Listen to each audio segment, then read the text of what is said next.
Obrigado. Então, bom dia. Estamos aqui nesse dia 16 de dezembro de 2023. Hoje será o nosso último encontro do ano de leitura. Estamos prevendo terminar, né, o livro Andar, Falar e Pensar. A palestra agora que nós estamos lendo, esse livro tem duas palestras, o Andar, Falar e Pensar e a Atividade Lúdica. A leitura hoje vai ser feita pela Luciana. E esse é o quarto encontro desse livro. E, ao mesmo tempo, nós estamos terminando o ano tendo completado 133 encontros, né? Desde que nós começamos a fazer as leituras em 2020, na pandemia, né? Então, é um caminho longo, mas bem interessante, né? Com muita troca de informações, né? E eu vou fazer uma leitura hoje. Normalmente, quem faz a leitura é a Márcia Luciana hoje não pôde estar conosco. Eu vou ler um verso desse poema, livro de poemas, né? Crescer e Amadurecer, do Ulrich Schäfer. Eu acredito no grande anseio de realização em cada pessoa, mesmo estando soterrada. E com essa fé, quero me encontrar com as pessoas ao meu redor e adivinhar o que procuram, por detrás de todas as fachadas e máscaras. Eu quero desconfiar menos e confiar com mais força. E, por princípio, nesse anseio em todos nós. Isso cria confiança que nos une.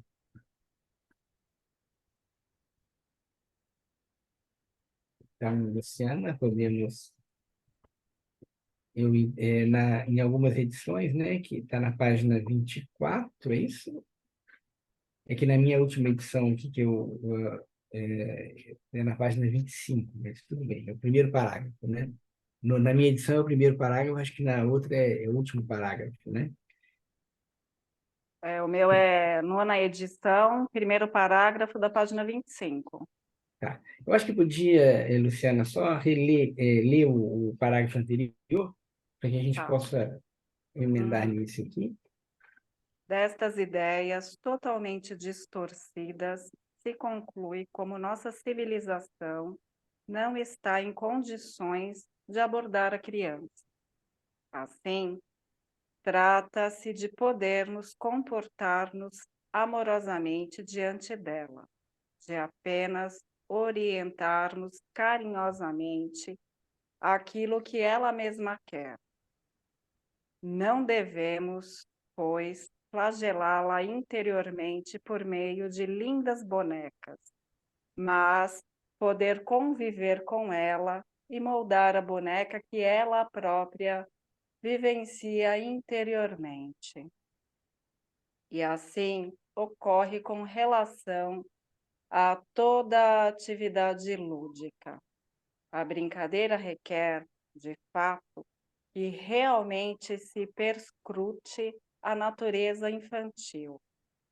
Quando nós balbuciamos como a criança pequena, quando reduzimos nossa linguagem à da criança, quando não falamos tão sinceramente quanto a criança deve ouvi-lo como algo verdadeiro, advindo de nosso ser, comporta-nos falsamente diante dela.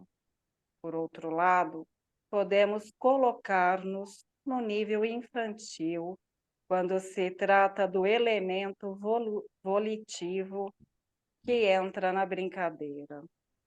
Então, nos ficará claro que a criança não possui em seu orgânico aquilo que é muito apreciado em nossa civilização, a intelectualidade. Não devemos, portanto, introduzir na brincadeira infantil nada que seja predominantemente intelectual. Ora, a criança imitará naturalmente, ao brincar, o que ocorre ao seu redor, mas poucas vezes se terá experimentado o fato de uma criança querer tornar-se, digamos, um filósofo. Filólogo, né? Raramente. Ah, Desculpa, desculpa. filólogo. É. Obrigada, Ronaldo.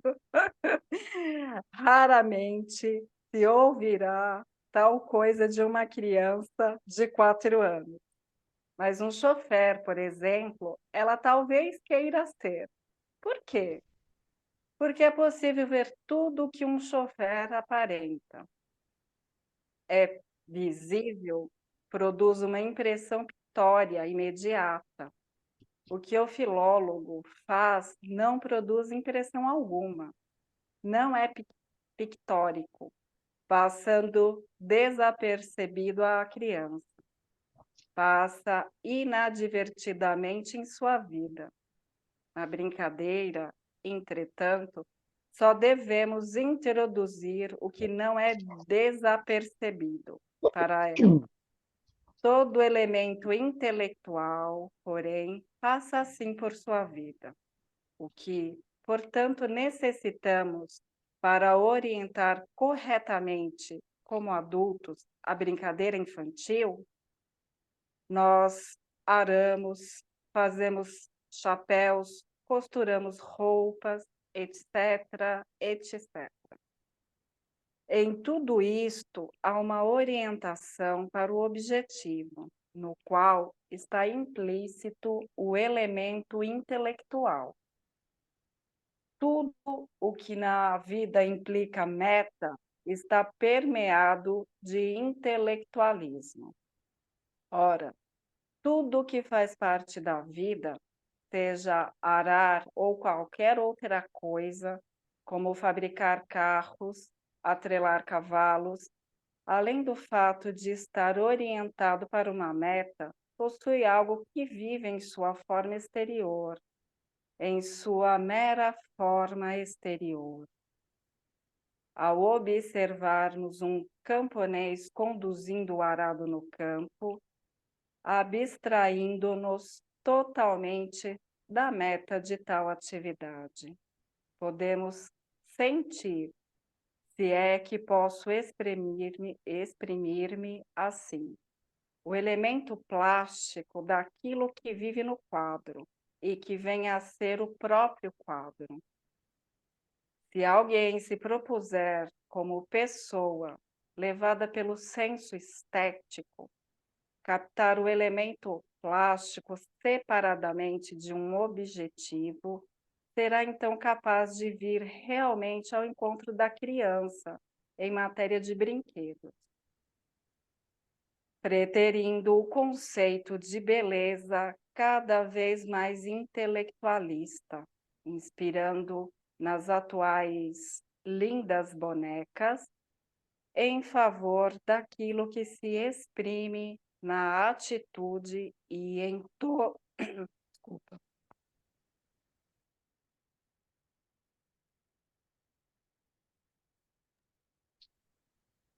Na atitude e em todo o sentimento humano.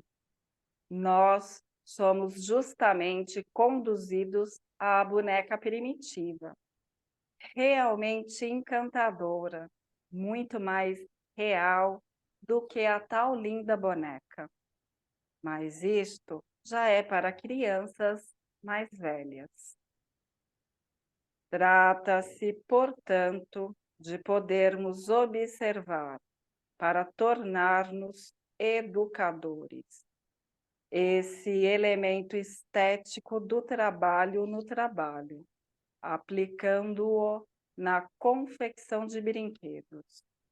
Desta forma, nos aproximaremos daquilo que a criança deseja em seu íntimo.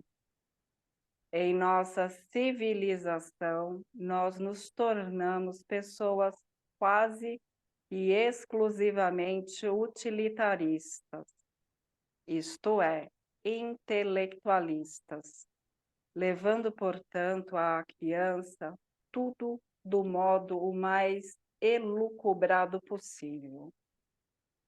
Porém, a questão é não levarmos à criança aquilo que foi pensado por uma vida madura, mas o que puder ser sentido e vivenciado numa vida madura. Isto deverá estar implícito no brinquedo. Podemos dar um arado a um menino, mas o importante é que possamos imbuí-lo do caráter plástico e estético do ato de arar. É isto o que pode levar a plenitude do ser humano a desabrochar. A este respeito, alguns jardins de infância extraordinariamente dignos de reconhecimento sob outros aspectos têm cometido grandes falhas. Os jardins de infância fundados por Froebel, que foi um educador que criou o termo jardim de infância, e outras pessoas com um verdadeiro e íntimo amor pela criança devem ter bem claro que este é um ser imitativo. Mas só quem ainda não está intelectualizado pode exercer a imitação. Assim, não devemos introduzir no jardim de infância toda a sorte de trabalhos infantis já mentalmente elaborados. Atividades como combinar palitos, trançar papel e outras similares, muitas vezes de grande importância nos jardins de infância, não passam de invenções. Só devemos ter no jardim de infância a imagem daquilo que os adultos também fazem, e não o que é especialmente engendrado. Frequentemente, quem tem conhecimento do ser humano é invadido por um sentimento trágico ao entrar num desses jardins de infância modeladores, onde há trabalhos tão lindamente engendrados, pois, de um lado, esses jardins de infância surgem de uma infinita boa vontade, de muito amor pela criança, e, de outro lado, não se considera que todo o conteúdo intelectual, toda a elucubração nos trabalhos infantis deve ser excluída do jardim de infância. E que apenas a imitação exterior da imagem externa da atividade adulta deve ser aí cultivada. Uma criança treinada intelectualmente antes dos 4, 5 anos de idade leva para a vida algo de terrível e poderá torná-la materialista.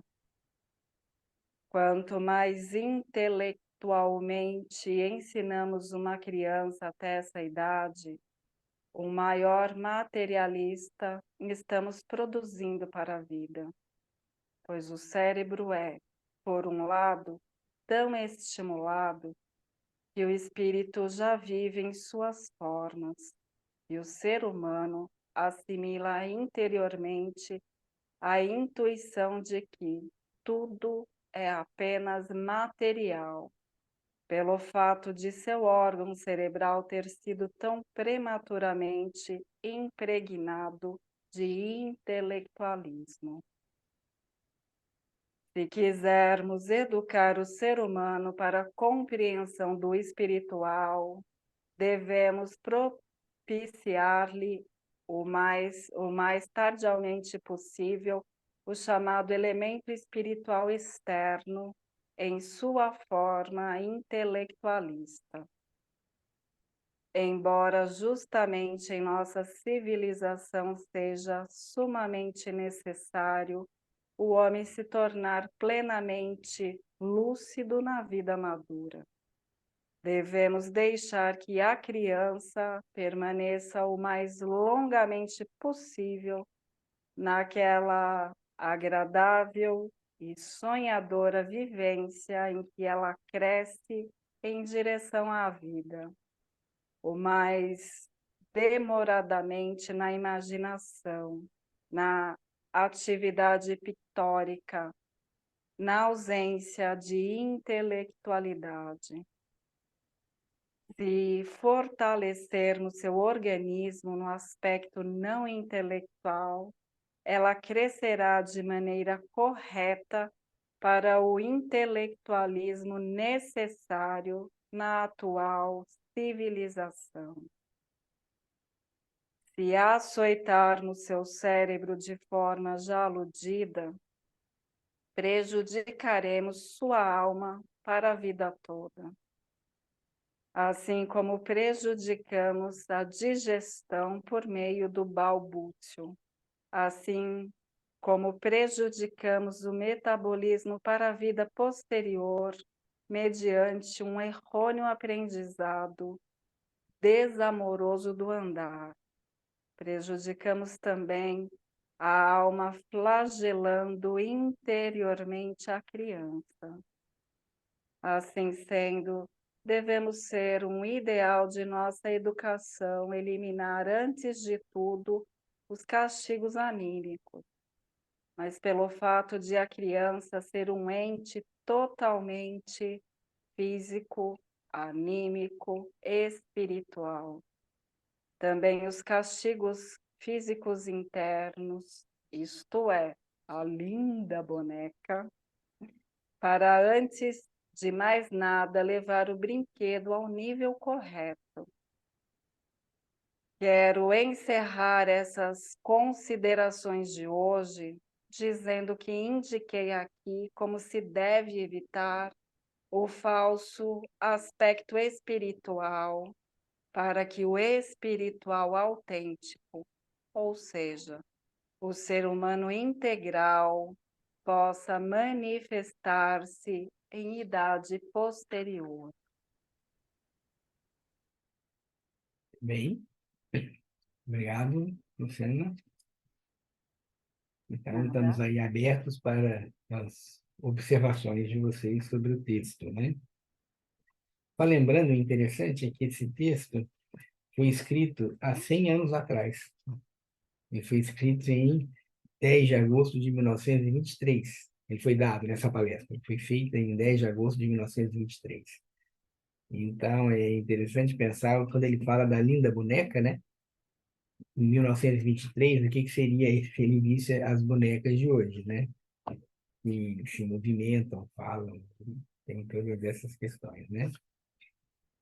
O que vocês acham desse término de livro, do livro como um todo, né? Ele fez uma introdução que ele, ao final da última frase, ele fala, né? Que é bem interessante tudo que ele quis fazer com essas palestras, né? E é o que é um falso aspecto espiritual, né, em relação à educação das crianças. Vocês têm alguma complementação, alguma observação? E o que chamou a atenção, né, nesse livro como um todo, né? O resgate dessas duas palestras. Fala, Cecília. Eu fico pensando, professor, naquelas crianças do interior, no caso do meu pai, né? Uhum. Que era uma roça, uma roça, uma roça. Então, ele, uma família de 9 filhos, e ele foi o único que saiu para estudar. E hoje ele está com Alzheimer, 97 anos, e ele lembra aquele passado. E parece que houve uma revolta dos irmãos 8, porque ele foi que saiu da roça, do trabalho, da lida, né? Então ele repete isso direto, né? Aí eles, tipo assim, renegaram ele. E aí, por incrível que pareça, né? Ele é agrônomo, lida com tudo isso, né? Voltou para ajudar, mas foi como um filho pródigo, né? Não foi aceito. Porque quando criança tinha que estar no arado, no boi, no leite, na vaca. Então, assim, eu fico pensando dessa necessidade, né? Que ela pode ser 100 anos, mas a cada situação, a situação, né? Não sei, acho que eu divaguei aqui, mas eu questiono quando eu vejo meu pai falando lá da infância dele, 97 anos com Alzheimer. Então, ele só lembra isso, ele só fala isso, que ele trabalhou, que ele foi, né? E que ele estudou, e que ele. Aí ele fala da origem, a origem, né? E o arado, o café, né? Então, eu não sei, eu fico pensando nessa criança. Uhum. É só a gente pensar que naquela época, provavelmente, né, os brinquedos eram todos feitos da natureza mesmo, né? Sabugo de milho que virava boneca, todas essas questões, né, que era do interior, que era nesse sentido uma vida mais saudável, né? É lógico que você trouxe uma questão biográfica, né, da dificuldade do seu pai com os irmãos, né, porque ele foi o que saiu, né, fez um caminho diferente, mas voltando para o texto aqui, tem essa questão realmente do que você traz como o natural do brincar da criança, que não deveria ser intelectual, né? Então, como ele fala, se eu pegar um filólogo, uma profissão que tem um trabalho realmente, mas um trabalho mental, a criança não vê. Mas um chofer, uma pessoa que capina a terra, né? Ou a criança vê. E o que a criança imita é o fazer, né? Então, por isso que ele fala interessante, quando você também, e também traz a ideia da escola, né? Uma escola que elabora brinquedos, brincadeiras, mas que não são a vida prática real, por melhor intenção que seja, está criando um intelectualismo. E esse intelectualismo é que vai ser a base para um materialismo no futuro. Nós já estamos num mundo muito materialista, né? Então, e o Steiner sempre falou que o querer é o mais fraco no ser humano. E se nós ainda já a criança, que por natureza atua mais, né, do que um adulto, brinca, se nós introduzirmos na brinquedo, nas brincadeiras, não um querer, mas um pensar, né, que é o intelectualismo, e se damos também para a criança uma boneca ou um brinquedo para o menino, um brinquedo que faça tudo, em que não permita que a criança pense sobre, que a criança vivencie, né? Eu possa criativamente completar aquele brinquedo, aí também nós estamos indo para o lado do intelectualismo, dentro de uma atividade lúdica.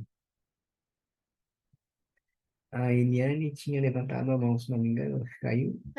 Eu levantei sim, mas parte do que o senhor falou aí tem a ver também com a minha biografia, e o meu jardim da infância foi na natureza. Eu sou norteada por 4 estações que não existem mais, né? O calor aqui está muito Uhum, grande em Porto Alegre e nem é verão uhum, ainda. Mas eu sempre me oriento pelas estações do ano, porque era da minha infância isso. Ter um outono, uma primavera, estações bem definidas, o inverno. Então, o meu jardim da infância, eu acho que combina bastante com esse livro. Eu fico muito animada com isso. uhum. Que bom.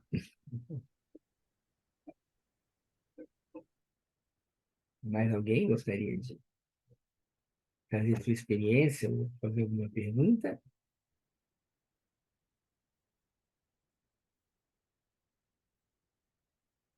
Estão muito Ronaldo, pensativos. Oi, fala, velho. eu queria falar. Ah, desculpa.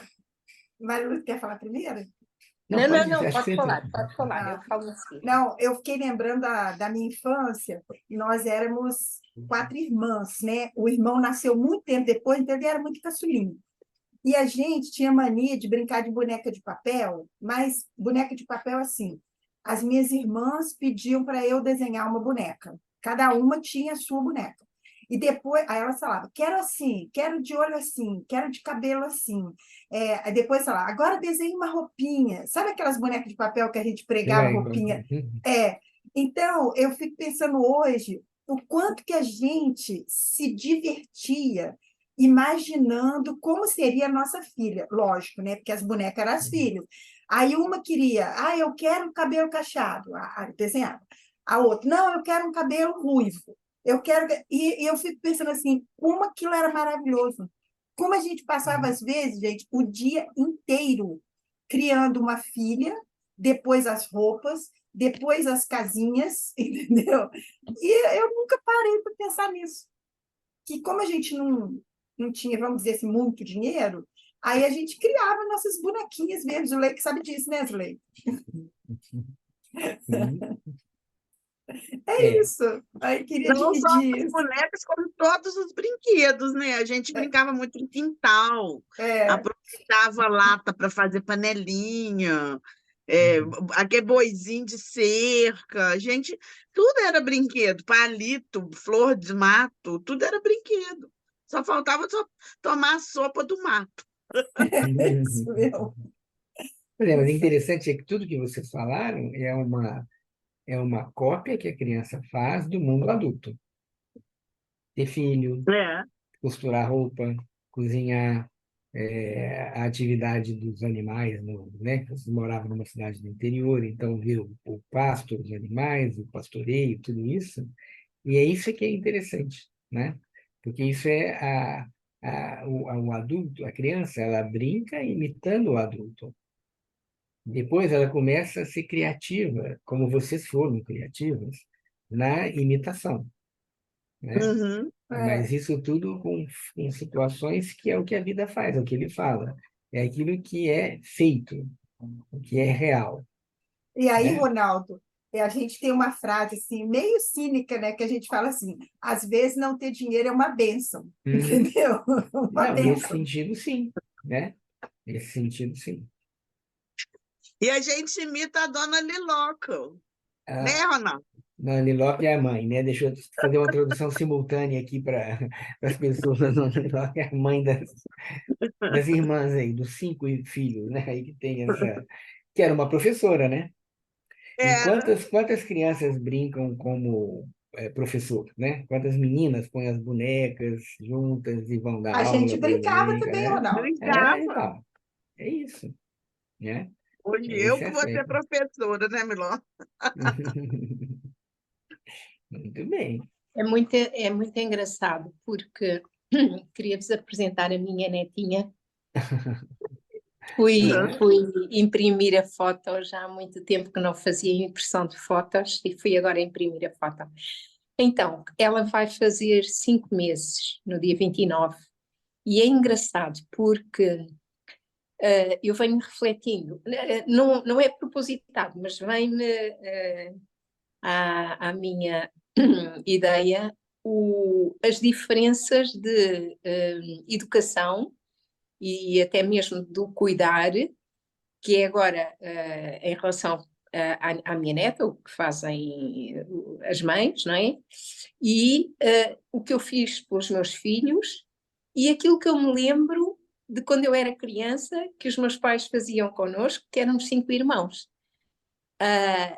O que parece uma evolução, com este livro eu percebo que na verdade tive umas raízes maravilhosas e muito estruturantes e que infelizmente nós estamos a perder por falta de conhecimento de que, ok, temos que integrar a modernidade e aproveitar aquilo que é bom, pronto, com base nestes conhecimentos mais empíricos e que são sustentadores de uma vida muito mais saudável, não é? Em termos de salutogênese. Por exemplo, a minha filha, quando eu partilho qualquer coisa, ela diz-me assim: mãe, esquece, mesmo assim, mãe, esquece. Ela tem, neste momento, ela é de 87, 35, não, 35, 36, 36, né? 36, sim, pronto. Eu até já me perco.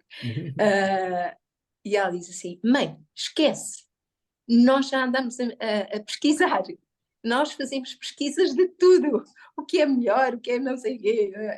E eu fico a pensar assim: mas pesquisas para quê? Tens aqui a tua mãe, que é uma sábia, entre aspas, que já passou pela sua infância, que já passou por ser mãe e agora é avó e tem estes conhecimentos que a vida me abençoou, não é?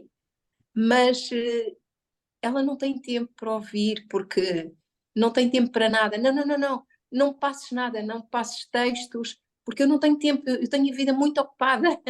e, e então, a minha atitude neste momento é silenciar e falar com a fotografia, falar diretamente com a minha netinha, para o campo quântico, e dizer assim: olha, Maia, ela chama-se Maia, Maia, está tudo certo, toda a gente em teu redor está a fazer o melhor que sabe, o melhor que pode, e tu vieste preparada para estes desafios.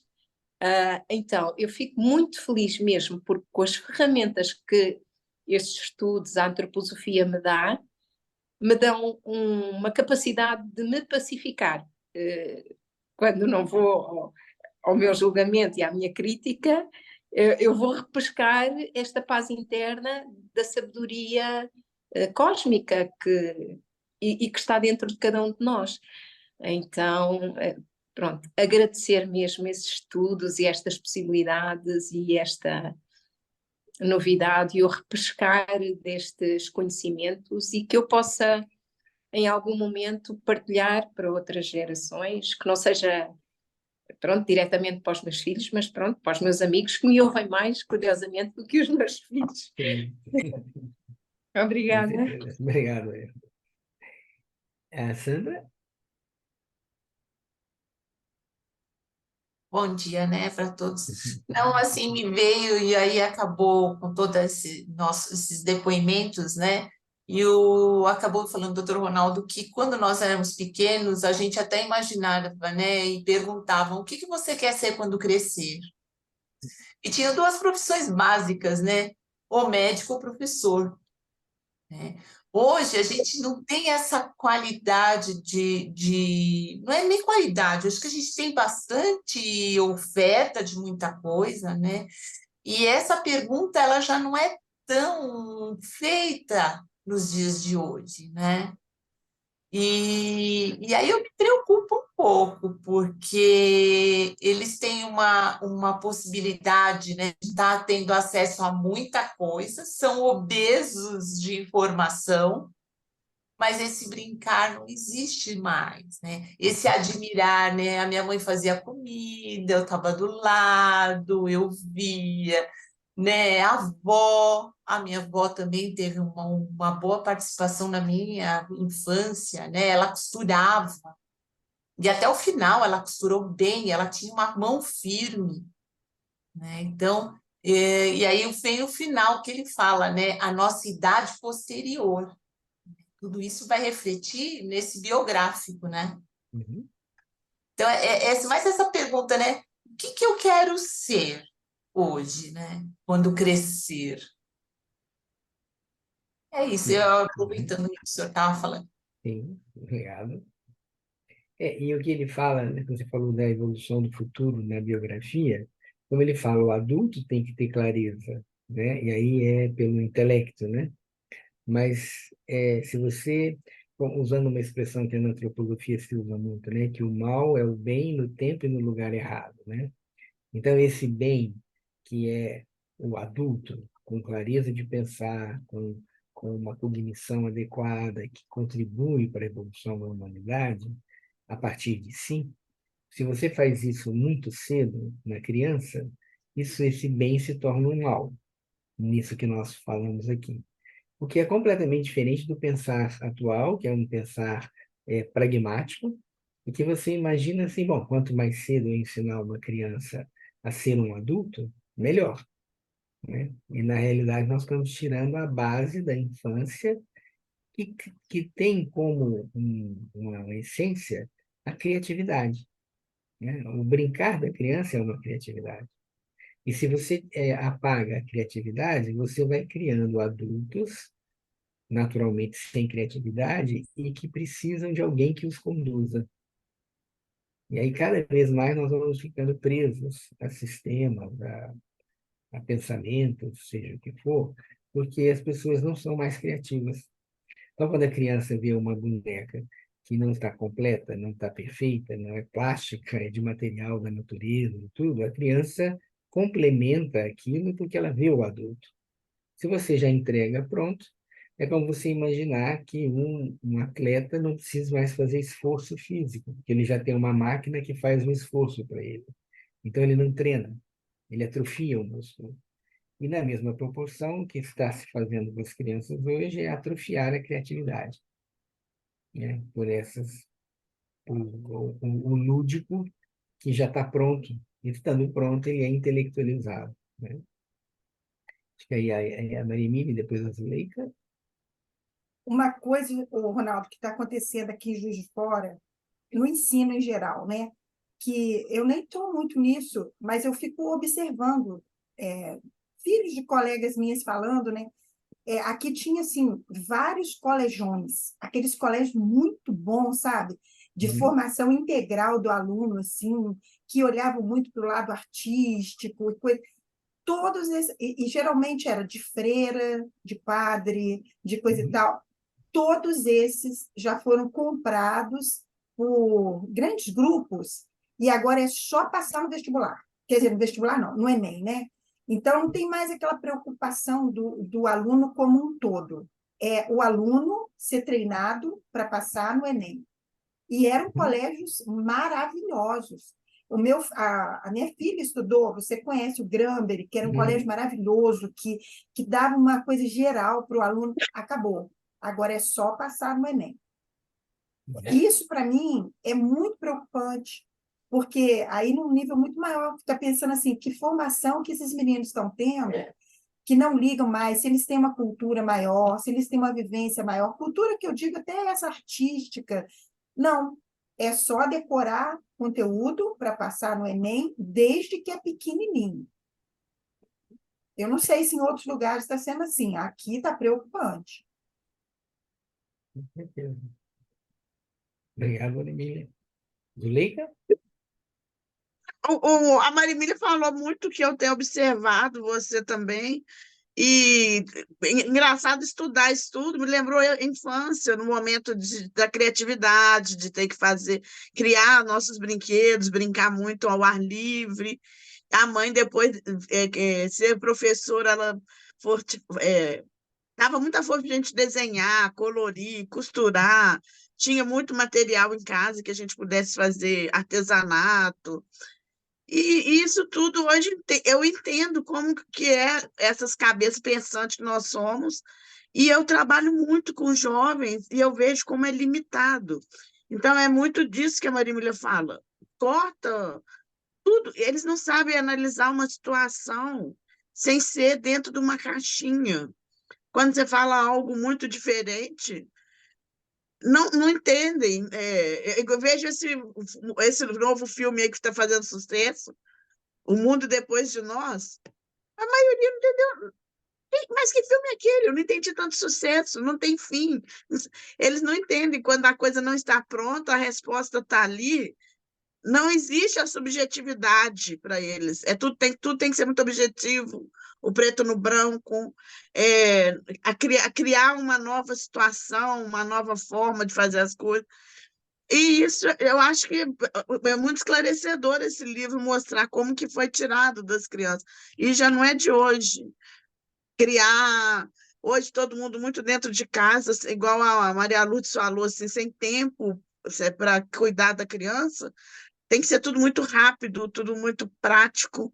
Eu fico com muita pena mesmo. Aí a gente fica pensando assim, então, e o futuro? Loucura. Isso que a Sim. Marília falou das escolas, esse ranking que elas fazem de quantos passaram no vestibular, no Enem, no isso, no aquilo, no concurso, então elas não preparam a criança, não estão vendo a criança, estão vendo o resultado da escola, entendeu? Que a propaganda é o resultado da escola, mas não está educando o ser, a criança, o adolescente. Está pensando só materialistamente, quanto lucro isso vai me dar, número. Eu acho que o melhor é o mundo depois de nós, ser só depois de nós mesmo.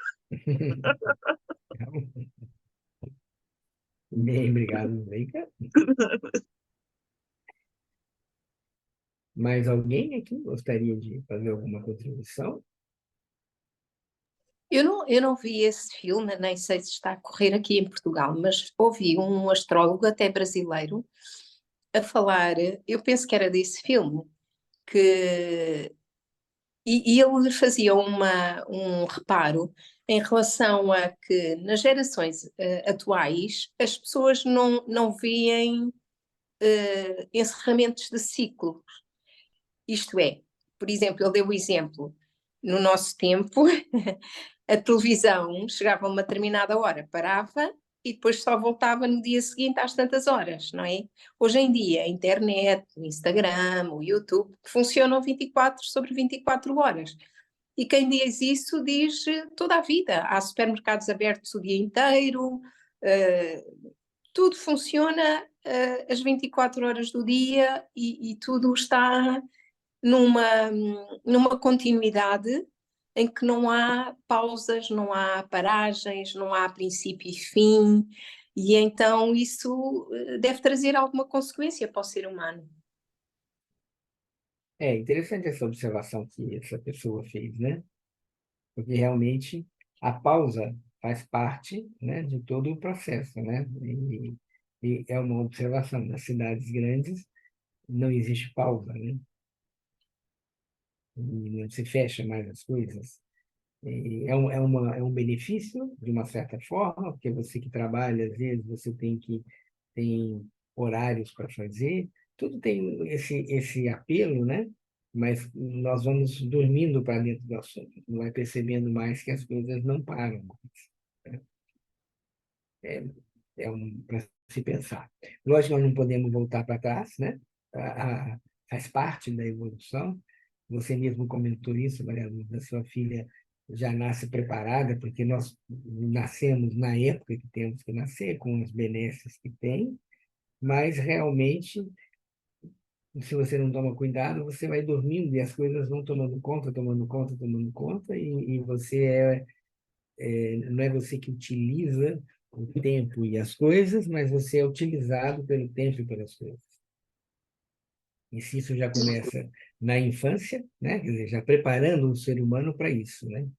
Na realidade, o que a educação faz é, na boa intenção de preparar o indivíduo para a sua época, mas vai se esquecendo de essências, né? De arquétipos essenciais do ser humano. E Ronaldo, e veio-me com muita força a grande necessidade cada vez maior de nós fazermos a retrospectiva noturna, porque eu tenho estado a perceber o valor da retrospectiva. Ainda não consigo fazer na totalidade, é um caminho passo a passo, mas eu sinto que para nós nesta época, então a retrospectiva é uma coisa que nos vai dar vitalidade e saúde e força e conexão com o nosso propósito, a nossa missão e, e pronto, vai nos dar ferramentas para lidar com este novo mundo. E eu não tinha percebido isto tão profundo da retrospectiva. Uhum. Então é uma das minhas intenções para 2024 fazer mais retrospectiva com maior consciência, com maior respeito e com maior gratidão por esta ferramenta maravilhosa que me foi deixada aqui no colo.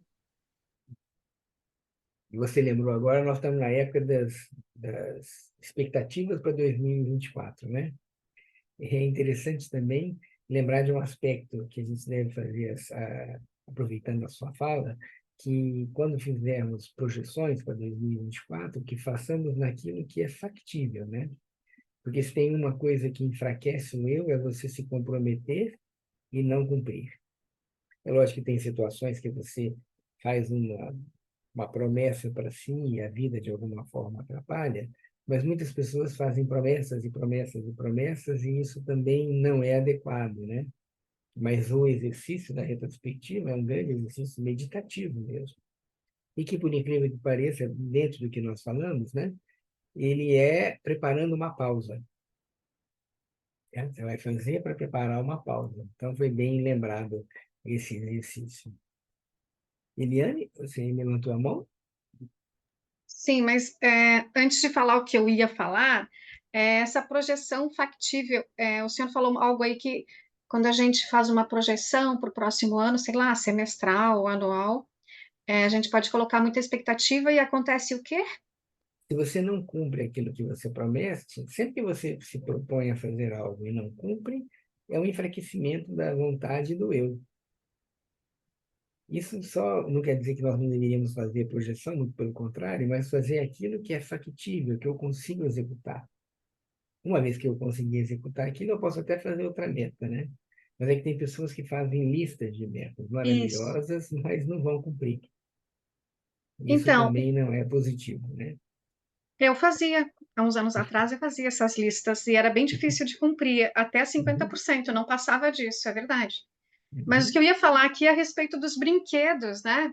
Então, como que a gente faz uma escolha para dar um brinquedo para uma criança, para um sobrinho, para um afilhado e até é, pegando a ilustração da boneca, né, que o Steiner fala ali com o tempo todo, porque a gente faz boneca, compra boneca, encomenda boneca, enfim, que tipo de o que a gente pode oferecer para uma criança?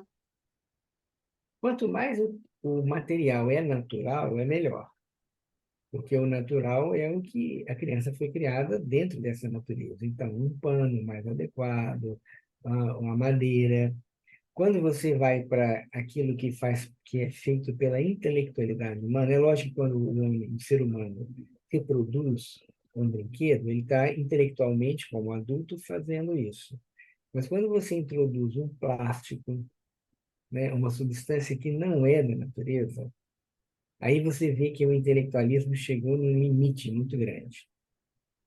E quanto mais você contribui com a criança com brinquedos naturais, hoje em dia já não é mais assim como na época talvez do Steiner, eu vou dar a opção, ou vou dar o brinquedo adequado. Hoje um brinquedo natural, ele compete com os tios e parentes que não têm essa visão e vão dar os brinquedos modernos, né? Mas é muito interessante observar que crianças saudáveis, quando você entrega um brinquedo desse tipo, mas tem um brinquedo mais natural, a criança mata a curiosidade daquele brinquedo específico que fala, que anda, que faz tudo, mas sempre ela volta mais para o brinquedo natural, né? Porque isso é uma necessidade do ser humano.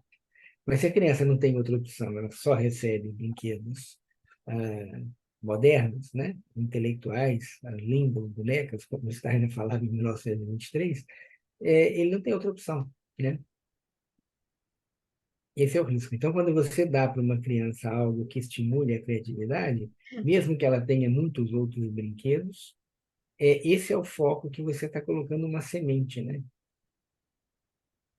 Sabe que eu lembrei agora, doutor Ronaldo, eu sou consteladora familiar, né? E eu tenho os Uhum. bonequinhos de madeira e tenho o Uhum. Playmobil. Ó, ali Uhum. dá para ver.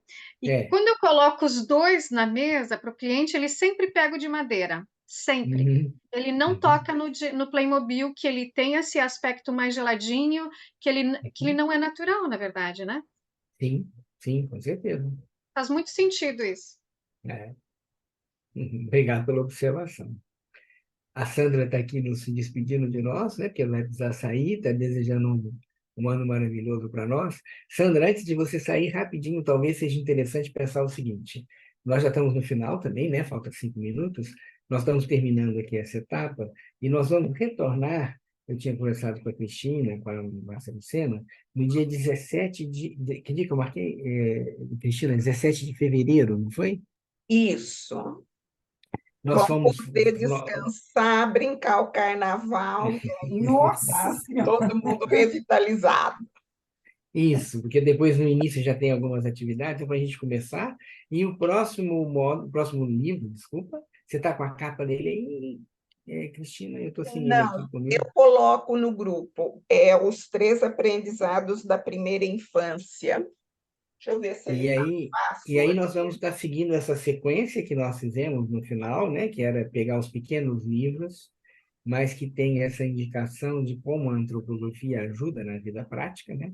Então, nós olhamos os 6 exercícios colaterais ultimamente, vimos o amor no mundo, o nervosismo, vimos a questão do educação prática do pensamento, vimos os 12 sentidos, o andar, falar e pensar agora. Agora nós vamos para os 3 aprendizados da criança, depois vamos para os temperamentos, e aí nós vamos caminhando com essa leitura, né? Sempre pensando assim, o que de mais prático nós podemos trazer e que a antropologia contribui para o nosso desenvolvimento, né? Então, vamos desejar para vocês aí um bom descanso, já um bom fim de semana agora, um final de ano, boas festas, a possibilidade de uma boa retrospectiva do ano, né? Já foi falado da retrospectiva diária, mas uma boa retrospectiva do ano e preparando para que 2024 traga bons frutos, né? Boas novas, com muita alegria, muita felicidade, saúde, bons desafios, né? E muitas realizações para cada um. E que nos encontremos, então, para continuar esse nosso trabalho de compartilhamento, né? Do que a antroposofia pode ajudar, né? Lógico, a antroposofia é mais uma das linhas, né? Dentre tantas que produzem o autodesenvolvimento, buscam o autodesenvolvimento, mas nós estamos aqui focados realmente nisso que foi um legado, né? Que o Steiner deixou e que vai se organizando e vamos vendo dentro do nosso tempo como cada um contribui a partir de si para esse desenvolvimento, certo? Então,